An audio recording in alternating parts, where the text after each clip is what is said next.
by Alex Mwangi. More by this author. Had the Ferraris of Sebastian Vettel and Kimi Raikkonen started the Malaysian Grand Prix at the front of the grid, there is evidence to suggest that they would have reached the checkered flag and left sufficient time to have Usain Bolt run a whole 400 meters before the other competitors crossed the line. Such was the dominance of the Ferrari on the final race at Malaysia's famed Sepang circuit, except that the only red car that made it to the grid started from the back. Sebastian Vettel, however, not only managed to finish fourth but also set the fastest lap ever at the circuit. It's an achievement which will bring some measure of comfort to the German, who had a horrid start to the race in Singapore 2 weeks ago that saw him collide with his teammate and exit the race on the first lap. Practice in Malaysia was going well for the four-time champion until engine trouble cropped up at the worst of times to deny him the chance to qualify for the race. The Ferraris had the pace, and so had the Red Bulls. The likely lineup at the start was anticipated to be the Ferraris followed by the Red Bulls, then the Mercedes.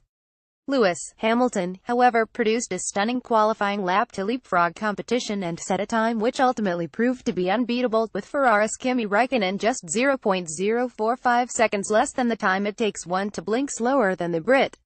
With Vettel starting last, the onus of keeping Scuderia's name in the limelight at Malaysia rested on Raikkonen. However, in a strange twist of fate, Raikkonen's car developed mechanical problems on the formation lap and the plan changed to having the Finns start from the pit lane. That changed again to a non-start for Raikkonen. Hamilton made a clean getaway at the start, with the Red Bulls of Max Verstappen and Daniel Ricciardo both tucking in behind the Merc in a single file. Mercedes' Valtteri Bottas saw an opportunity and grabbed it, passing Ricciardo by sweeping the outside of turn 1. The Finns' attempt to pass Verstappen was, however, thwarted by the 20-year-old whose birthday had been celebrated the previous day. Vettel shot from 19th at the start to 12th by the second lap. On the fourth lap, Verstappen made a move on Hamilton. Knowing that a tussle with Verstappen could jeopardize his championship hopes and acknowledging the superior pace of the Red Bull, Hamilton did not even make an attempt to defend the pass. By the 26th lap, Vettel had climbed up to 5th spot and was closing in on Bottas. Hamilton pitted and came out ahead of both Bottas and Vettel. In the next lap, the race leader, Verstappen, also went in for a set of new tires, and so did Vettel. Bottas pitted in the 28th lap, with Vettel gracefully executing the undercut on him. Ricciardo pitted in a subsequent lap. In theory, Vettel had faster tires than Ricciardo, and it showed, reducing the time between him and the Australian by more than 1 second per lap in certain instances. Ricciardo, however, had more durable tires. The one chance that Vettel had to overtake Ricciardo was aggressively defended by the Australian.